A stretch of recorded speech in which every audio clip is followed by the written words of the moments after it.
Thank you for listening and supporting the Daily Memphian. Sign up for one of our many free newsletters and breaking news alerts at dailymemphian.com/email to receive the latest local news stories impacting our community. Our weekly newsletters cover everything from sports to arts and culture, business, food, and more, along with daily updates of all the news we publish each day. Sign up or manage your email preferences at dailymemphian.com/email.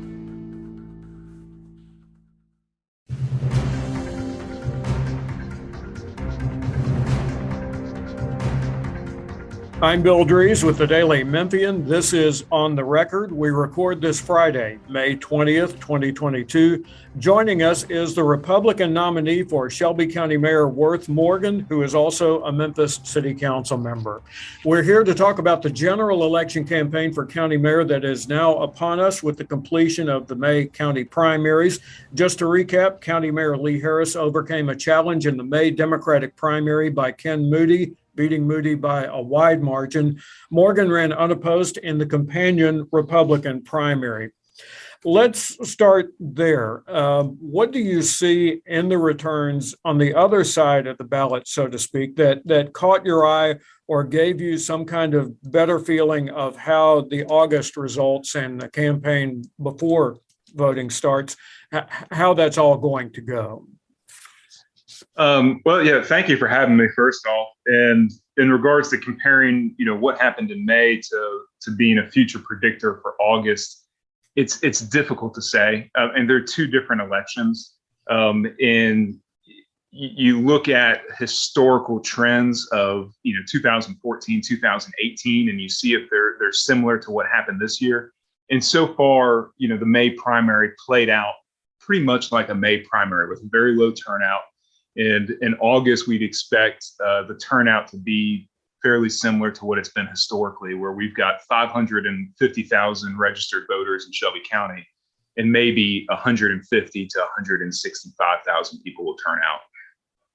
Mm-hmm. And that's the interesting thing, because obviously we're talking about some new voters here entering the process who did not vote in August. And from your vantage point, who are those voters who didn't vote in the primaries, but who will join this in August and vote then? Are they independents? Are they Republicans? Are they still Democrats? Who do you think they are? It's all of the above. Now, of course, when you get to local elections, which is what we have here with the Shelby County mayor's race, whether people identify nationally as Republican or Democrat or independent, we find that it's a lot more wide open when it comes to the local races, that people really are looking at the candidates. They're looking at whether or not they have competent leadership and the local problems that they're dealing with and trying to partner with government, and who's that person that honestly they're going to have better access to than they would at the federal or maybe even the state level. How are they going to be able to engage with that individual to fix or partner with the local problems that we have? And so the partisanship, where people get classified that way, and that's a pretty significant division when we look at politics, just doesn't matter as much to the voter on a local level. And as you mentioned, we do live in polarized times in terms of our national politics. Do you think that when Memphians, when Shelby Countyans see an R or a D by a candidate's name and a candidate for local office, do you think that some of that polarization transfers to that local race? Some of it, certainly. The question is how much. And now that, I think, is kind of anybody's guess, unless you had even the polling, I wouldn't trust on it. And there's no doubt that when some people walk into the ballot box and they see an R or D, they're absolutely going to stay with that R or D. But again, the conversations that we're having out in the community, it's just not coming up much. And even on the city council side, as we've been debating whether or not city races should be partisan in nature and have primaries, and rather than being nonpartisan, I just have not had a conversation over the last 7 years of my time on city council as we're trying to fill potholes, pick up trash, answer 911 calls, where people are talking about how to do so in a partisan way. They're trying to figure out how to do it in an efficient way and an effective way and make sure that the job's getting done. And I think that's more in line with local politics and elections than what we see on the national level. Right. You were part of a unity rally this past week in Cordova, where you spoke, as you have before, about the one thing that I think you and Lee Harris may agree on, and that is that there are some stark differences in the way you each see the role of county mayor. So tell me how you differ from his vision of what the county mayor should do and what the county mayor's priorities should be. Yeah, I mean, I think the first role of county mayor is to show up to the job. And that hasn't been happening over the last few years. And when I've been telling people, and you've been at several of my kind of stump speeches and events, that when you're elected county mayor, inherently you get two things. You get a podium in which you can, speak from, and you can elevate an issue in terms of the public consciousness and discourse on it. You can speak from it from authority in terms of your policy and what you want to get done in the community. But one of the other things you get is also a big table. And at that table, you have the opportunity to invite people to sit down and to work on these issues. And the county mayor really has to use both effectively. And it's not always one or the other. And I think I'm much more of somebody that wants to govern using that big table and gathering people around on these honest to God battles that we've been fighting, in society for decades and centuries. And as we work through them, we need really a diverse group of people with different experiences that have walked, a mile in their own shoes, bringing their perspective to the issue as we work through it. And I think that also includes the different divisions of county government in different and also different governments, whether you talk about the state or federal level. Or just the community and neighborhood groups. And so I think that would be one stark contrast between us in the styles in which we approach the work, is that I think I would use the table more often than the podium. And that's not something that we've seen recently. His side of the story, so to speak, on this is that he's been working on some longer lasting policy initiatives aligned with national issues like healthcare access that are more difficult and that take more time to get off the ground. How do you respond to that? I don't buy that for an instant. If he wants to talk about healthcare access, he can talk about vaccine distribution, which was a direct responsibility of Shelby County government. Underneath him, the Shelby County Health Department, that was a complete failure of this administration. So when he starts dangling that political carrot or almost a campaign hostage, so to speak, in terms of policy, where he says, just elect me for another 4 years and then you'll have access to health care. Well, where was he and his administration when that was directly on his desk and his responsibility? And they failed so significantly that the authority and responsibility had to be stripped from them and handed to the city of Memphis in order to administer. So I don't buy that for a moment. Some of what you've talked about that you want to do with the office and the direction you want to take it sounds like it is clearly influenced by the brilliant at the basic strategy of the Strickland administration, which the city council has been a partner of over the last 6.5 years. We're almost at the end of the second term here in a little bit, but at any rate, in that regard, I think you and Ken Moody came from similar places in the criticisms each of you had and the contrast that you've both drawn with Mayor Harris's record over the last 4 years. Do you think that Moody's defeat was an indication that voters maybe don't see it that way? No, I think there were some logistical hurdles with Moody being able to win that primary May with so little time. I thought he was on the right track with his messaging and just didn't maybe have enough time to make that case to the people. And he and I have both been part of a city government that has been focused on, as you say, brilliant at the basics. And again, that was something that was really helmed by Mayor Jim Strickland. And we've seen the people respond to that work at the city level, especially in Strickland's reelection, which was fairly overwhelming. And I'd say he's probably one of the most popular politicians at the moment within Shelby County because of the work that he's been doing at the city.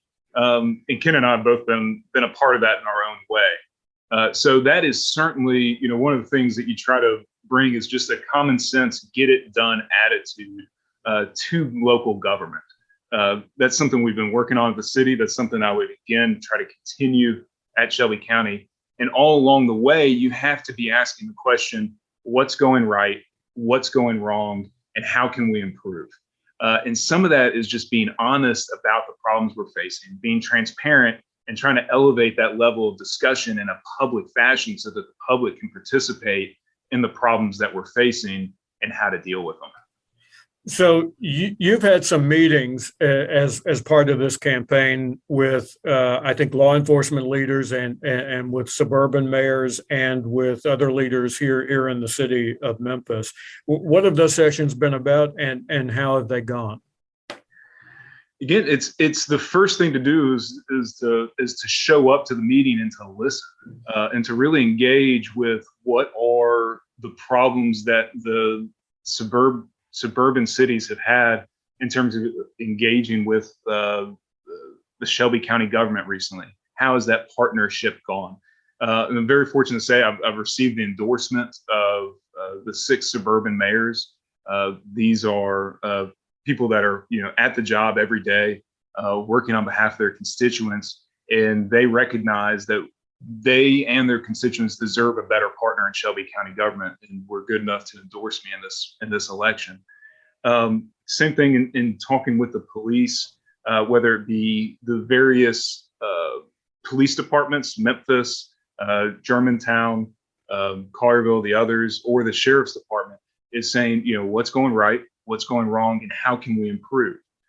In really trying to dive in to the nuts and bolts of the blocking and tackling, whatever metaphor you want to use, of local government, and understanding the issue on the ground level, not just sitting in the C-suite or the ivory tower and getting these reports or listening to, the command staff, which have value, but really getting down on the ground level and understanding what's the problem. When the rubber meets the road, what's going wrong and how can we do it better? And that involves talking to the citizens as well, which we've been doing all throughout the county. So those conversations have been going extremely well. It's part of campaigning, but I also think it's a very, very critical part of governing, and something that I would continue throughout my time in service. Mayor Strickland did not endorse in the Democratic primary. Do you seek or do you expect his endorsement in the general election campaign? You're going to have to ask Strickland directly about what his mind is on the issue. I wouldn't feel comfortable speaking out for him on this. All right.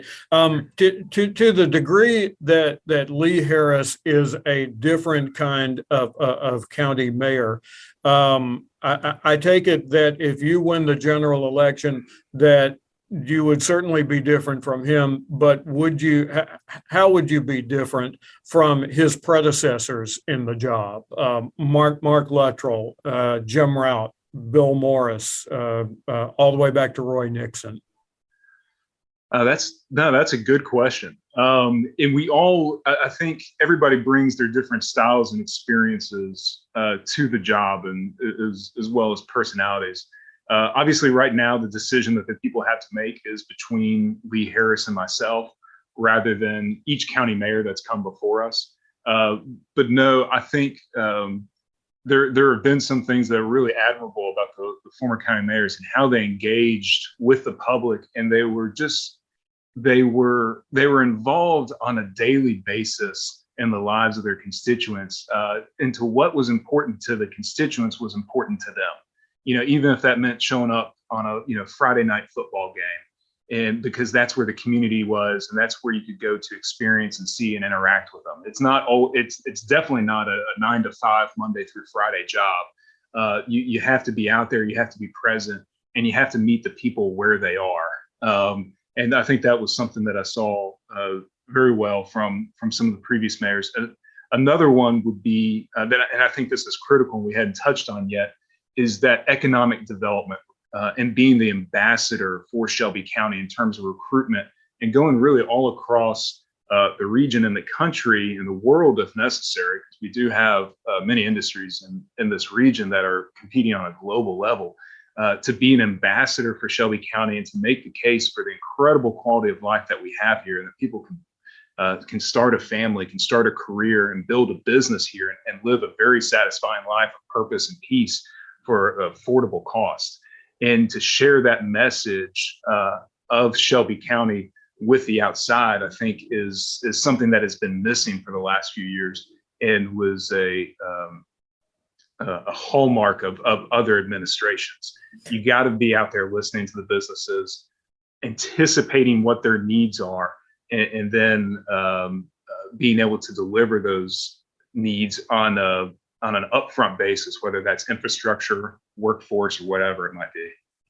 And that is an area where there is really a stark difference because as we've reported, Mayor Harris, when asked about incentives for economic development like pilots, payments in lieu of taxes, has said that while during his time on the council, he voted for instance, incentives for the Crosstown Concourse project, that in general, he doesn't think that's an issue that should be a priority of the Shelby County mayor, that there are more important things there. First of all, where are you in terms of our use of incentives? Are we using them effectively or overusing them?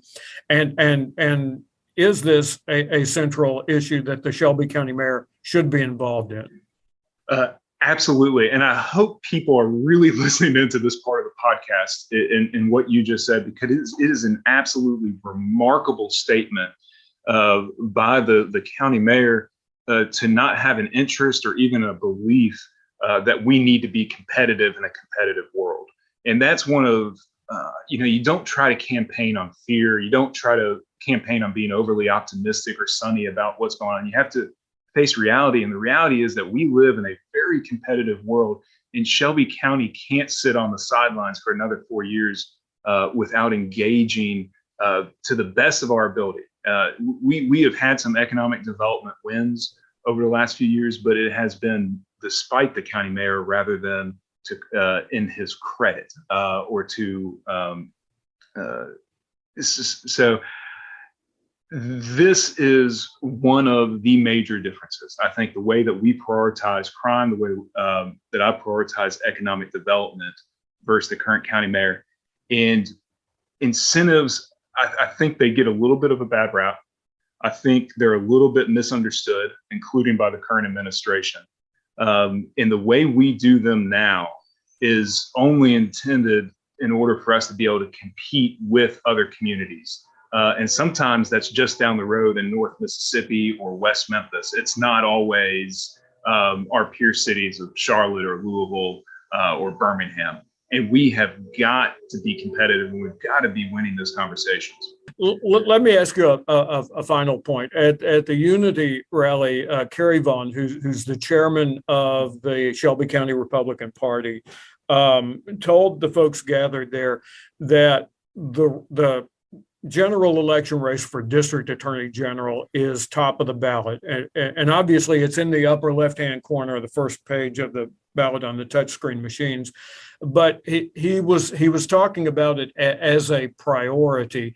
And I've actually had this discussion with Democrats several years ago when the Democratic Party took a similar stance in 2014 about the DA's race. Does that kind of ruffle your feathers, being the Republican Party standard bearer for county mayor? that the mayoral election is not in the top left part of the ballot? Well, that the party chairman says, the party moving forward is going to live or die in effect by what happens in that race. No, that doesn't bother me at all, because I'm in agreement that public safety is the number one responsibility of any government. So the DA's race is critical. We only have a shot at it as voters every 8 years, and there is an enormous amount of discretionary authority in that race of how to govern and manage that office and the responsibilities of it. So I agree, it's absolutely critical, and I think that would be very petty of me on a political level to be upset with a statement like that, because it's absolutely true. It is a big race, as is the county mayor's race, and I don't think there will be some voter fatigue in this ballot, just in the sense of it is a lot of different positions to go down the line and to vote for and to kind of stay engaged while you're at the poll. But I don't think people are going to get worn out in the first 2 or 3 elections that they have to vote in. And so, no, the DA's race is right up front, and so is the county mayor's race. Right. Right, and the county mayor's office, to be fair, is a very unique kind of office in the way that it's structured and the way that it operates and its relationship to other offices as well. Right. There's some awesome responsibilities of the office. You can talk about authority versus responsibility, but the responsibilities of the office are many, and you have a lot of different divisions of county government that touch on a lot of different issues affecting people's lives. And the county mayor has to be there and engaged on all of them. Even if it's the Shelby County school system, which again has an elected Shelby County School Board, and they appoint a superintendent. It is, if it's, again, going back to our previous mayors, if it's important to the people, it's going to be important to me, and I'm going to be engaged on the issues on their behalf. All right, we'll leave it there. Our guest has been Worth Morgan, the Republican nominee for Shelby County Mayor and a Memphis City Council member. I'm Bill Dries, and this has been On the Record.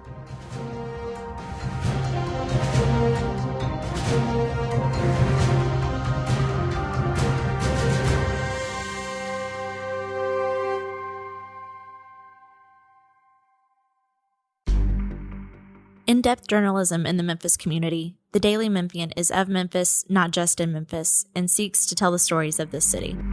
TheDailyMemphian.com. Truth in place.